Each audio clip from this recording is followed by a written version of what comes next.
The narrative began with Ben, a co-pilot at Eastern Airlines. He was going through a rough patch because of his sick son, Sean. At a local bar in Los Angeles, Captain Rich, a veteran pilot for Northeastern Airlines, sang karaoke ahead of his final flight before retirement. After his performance, he flirted with a few women at the bar. Meanwhile, Ben received a call from his wife, Nadine. She asked if he could come home that day, reminding him that their son was sick and that he couldn't keep running forever. Ben asked her to hold on when he received a call from a flight attendant. He asked whether she had managed to find any flights, and she told him that there was one departing for Shanghai the next day. Ben then returned to his conversation with Nadine. She insisted that he needed to come home, but ended the call when their son, Sean, called for her attention. The next day, outside the Northeastern Airlines terminal, a reckless passenger named Dan smoked while charging his tablet using a faulty power bank. An airport security officer approached him and politely told him that smoking was prohibited. Ignoring the warning, Dan lit another cigarette and put his faulty power bank into his carry-on bag before finally heading inside. Inside the airport, Ben met Rich and greeted him. Meanwhile, at the TSA checkpoint, an agent asked Dan if he was carrying any chargers or power banks. Dan said no. As Ben headed toward his departure gate, he overheard a young girl named Cora complaining that she hated flying. Her father, Declan, reassured her, saying that the plane was much bigger than the one they had flown on before. Ben turned around, walked over to them, and asked Declan if they were okay. Declan said they were, but his daughter didn't like flying. Ben asked Cora if she knew what was more dangerous than flying on a plane. When she said no, he joked, "A hippo." Cora didn't buy it, so he laughed and assured her that there was nothing to worry about unless someone had smuggled a hippo onto the plane. Cora asked him if he was the captain. Ben said he was a first officer, the one who made sure the captain flew straight. After Ben left, Cora's stepmother, Jaya, arrived and attached a GPS device to her son Finn's shirt before boarding the plane. Due to the negligence of the security officer, Dan's luggage passed through the security check and was loaded into the cargo hold. Lily, a Chinese girl, was harassed by a drunken American boy named Hutch, but Sam stepped in to confront him. Before the situation could escalate, Coach Dade intervened and pulled his team away. The cargo was loaded into the baggage compartment, and all 257 passengers boarded the plane bound for Shanghai. Soon the aircraft took off with everyone on board. Matt, an avid gamer, noticed an elderly woman named Becky staring at him. He asked her why she kept looking at him. Becky explained that her granddaughter lived in Shanghai. A flight attendant named Zoe caught Matt's attention, and Becky noticed it immediately. She teased him, saying that Zoe was way out of his league. Elsewhere on the plane, Lily and Sam nearly had a falling out because they had almost lost the tournament due to Lily's planning. Sam said he needed to use the restroom and left. Inside, he pulled out photos of Lily and gazed at them, revealing that he had feelings for her but had never confessed them. At the same time, Declan tried to convince Cora that Finn really looked up to her and that she should be kinder to him. Cora completely ignored him and put on her headphones. Declan headed to the restroom, and Jaya followed him. Meanwhile, in the cargo hold, Dan's faulty power bank caught fire due to its frayed cable. While playing a video game on his tablet, Finn noticed that his parents were missing. He approached Cora and asked where they were. Cora falsely told him that they had gone swimming in a pool behind the restroom. While searching for his parents, Finn became distracted by the video game Matt was playing. Matt kindly offered him a seat, and the two began playing together. In the cargo hold, a luggage container caught fire, triggering a warning in the cockpit. Ben activated the aircraft's fire suppression system in an attempt to extinguish the flames. He immediately contacted air traffic control and asked about the nearest airport. The controller informed him that Guam International Airport was the nearest suitable airport for an emergency landing, but it was 400 nautical miles to the south.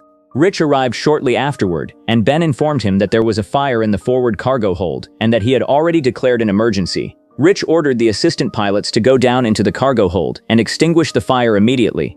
When Cora's parents failed to return for a long time, she walked over to the restroom and asked them to come out. Meanwhile, in the cargo hold, the fire became too intense for the assistant pilots to control. Suddenly, a cargo container broke loose and exploded violently, sending a powerful shockwave through the aircraft and shaking the entire plane. In the twinkling of an eye, the fire erupted into a massive explosion, killing many passengers on board. Panic broke out throughout the cabin as the pilots struggled to maintain their composure. Terrified passengers scrambled for the oxygen masks while chaos spread across the aircraft. Inside the restroom, Jaya and Declan lost consciousness after smashing their heads against the mirror during the violent turbulence. Meanwhile, in the cockpit, Rich and Ben fought to stabilize the aircraft while doing their best not to panic. Rich, the captain, addressed the frightened passengers and informed them that a fire had broken out in the cargo hold. He explained that they had descended to a safe altitude and diverted toward Guam International Airport. He urged everyone to remain calm despite the unforeseen emergency. Sam rushed toward his teammates, but the flight attendant, Zoe, ordered him to stay where he was. Meanwhile, the reckless Dan, showing no concern for anyone else's safety, sneaked into the restroom and lit a cigarette. To make matters worse, one of the aircraft's engines caught fire, tore away from the wing, and severely damaged the fuselage. The catastrophic failure claimed the lives of many more passengers before the aircraft could reach its destination. Most of the plane's critical systems failed, leaving Rich and Ben with little hope of reaching an airport safely. Mayday. This is northeast and 142. He's not coming up. We're at 6,000 feet. Try man. With no other options remaining, Ben and Rich decided to attempt an emergency landing in the Pacific Ocean. They instructed the surviving passengers to brace for impact. Matt held tightly onto Finn as the aircraft descended toward the water. During the crash landing, the underside of the aircraft is ripped apart by a coral reef, causing the fuselage to split open as the plane slammed into the ocean. The aircraft broke into two pieces after cartwheeling into the ocean. Water flooded in, killing many passengers instantly. In the twinkling of an eye, a happy journey turned into a nightmare. The plane tore apart, and its wreckage floated on the water. The remaining passengers desperately tried to hold on to the debris, while others were still trapped underwater. Rich had passed out due to the crash landing, while Ben tried to wake him up. Meanwhile, the ocean water began exerting tremendous pressure on the cockpit windshield. Cora stepped out of the wreckage, only to find nothing but desolation everywhere. Penny rushed into the cockpit to help Ben free Rich's foot, but it was badly stuck. Elsewhere, Sam desperately searched for his teammates, especially Lily, who was nowhere to be seen. All he could find were people in pain and suffering. Part of the plane's wreckage had submerged underwater, trapping Finn, Matt, Becky, and Zoe inside. Lily attempted to reach the wreckage when she was suddenly attacked by a sea creature. She noticed a bite mark on her leg.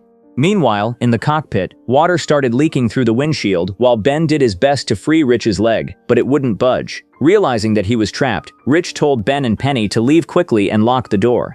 Otherwise, the water would break in, flood the entire flight deck, and drag everyone to the bottom. At first, Ben refused to abandon him, but Rich ordered him to follow protocol, reminding him that he was his captain.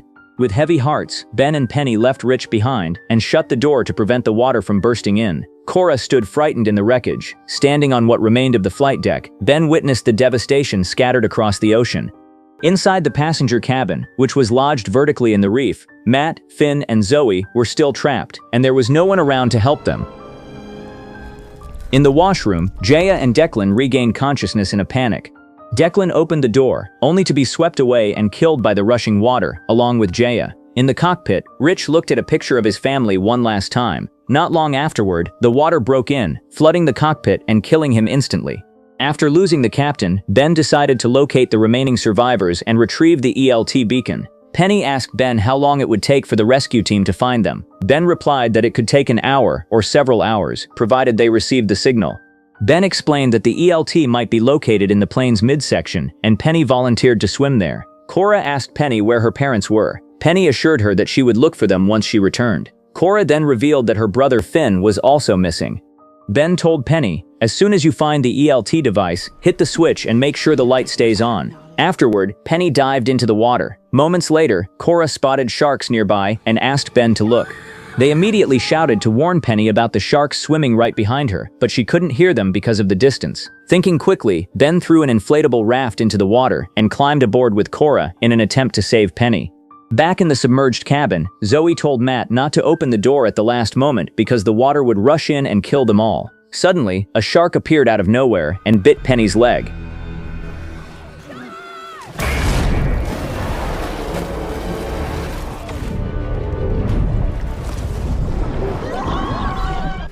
Before Ben and Cora could do anything to save her, she was brutally torn apart underwater by one of the sharks. After killing Penny, the same shark lunged at Ben, but he somehow managed to drive it away with an oar. Meanwhile, the midsection of the plane began sinking while Dan, Sam, and the other passengers waited for a miracle. Matt injured his hand while attempting to escape. Zoe bandaged the wound to stop the bleeding. Finn panicked, but Becky and the others tried to calm him down, assuring him that everything would be all right. Elsewhere, Sam suggested that the survivors move farther back on the wreckage to keep it balanced. However, Hutch, the same guy who had harassed Lily earlier, didn't see eye to eye with Sam and got into a scuffle with him after an offensive remark was exchanged. Before the situation could escalate further, Coach Dade stepped in and pulled them apart. Meanwhile, Lily barely managed to swim back to the wreckage and reunited with Sam. However, tragedy struck moments later when Coach Dade was suddenly dragged into the water by a lurking shark, which brutally shredded him to pieces.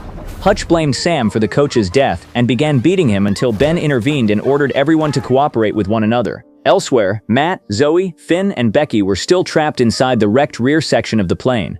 Zoe suggested that she should go outside and search for a way out, but Matt refused to let her take the risk. Instead, he decided to go himself despite having a broken wrist. Before leaving, he asked Finn to look after the girls while he was gone.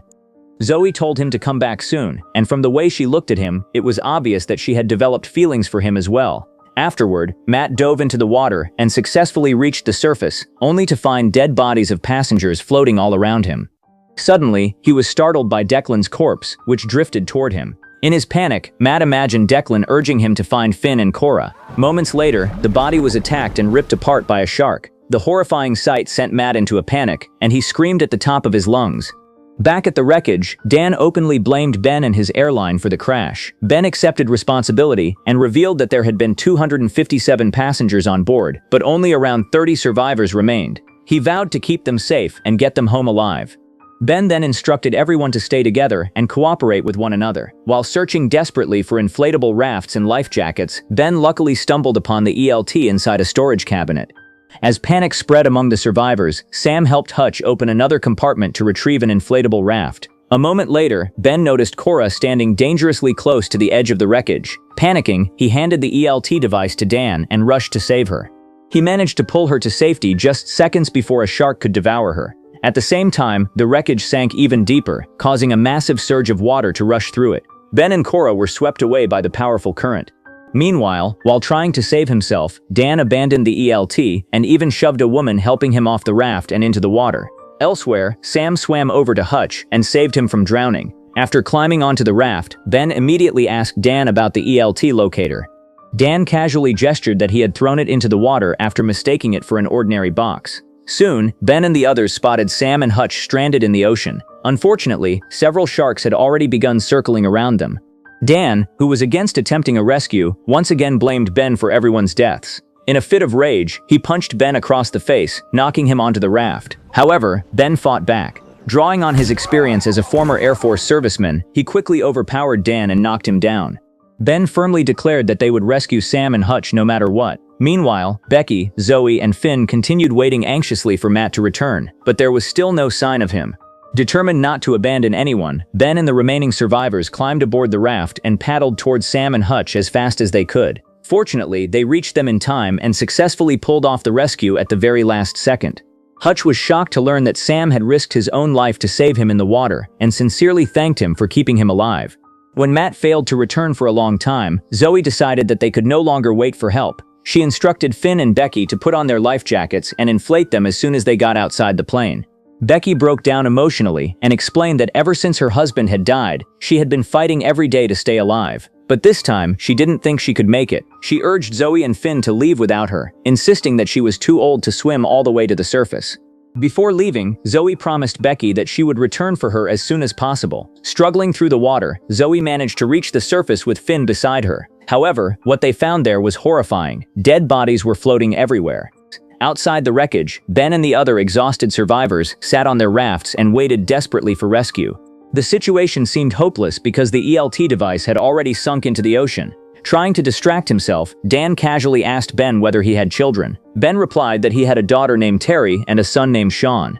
Dan then revealed that he had 3 children of his own and vowed that he would make it home to them no matter what happened. Suddenly, Lily spotted an aircraft flying overhead. Everyone immediately began waving and screaming frantically to attract the pilot's attention. Unfortunately, the plane continued on its course and disappeared into the distance. Meanwhile, Zoe finally managed to pull the cord and inflate the raft. Seeing everyone's morale collapse, Ben reassured the survivors that the pilot had probably seen them and that all they needed to do now was wait for the rescue teams to arrive. As Zoe helped Finn climb onto the raft, a shark suddenly attacked her.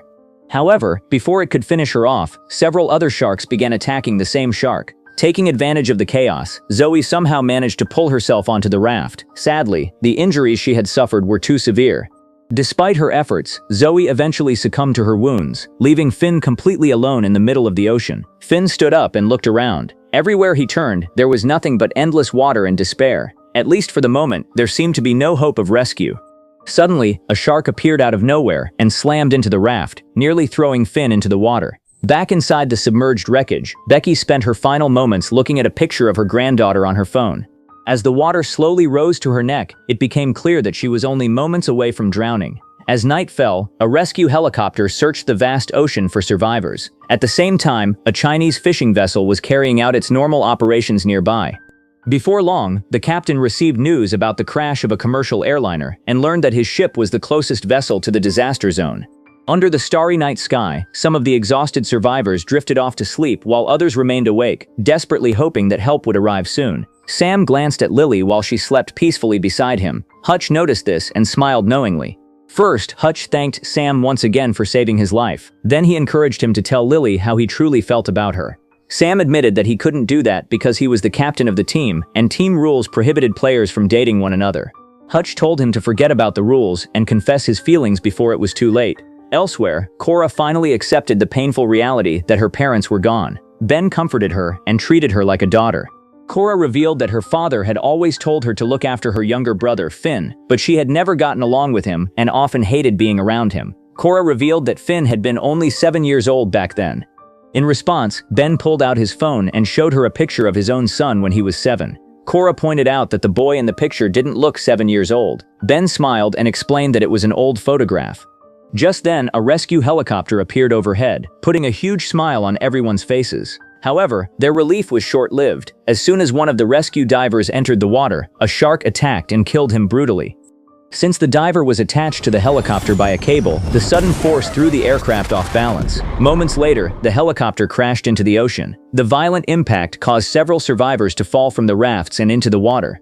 In a desperate attempt to save himself, Dan shoved a female survivor into the ocean and climbed onto a raft. Tragically, the woman was immediately torn apart by the sharks below.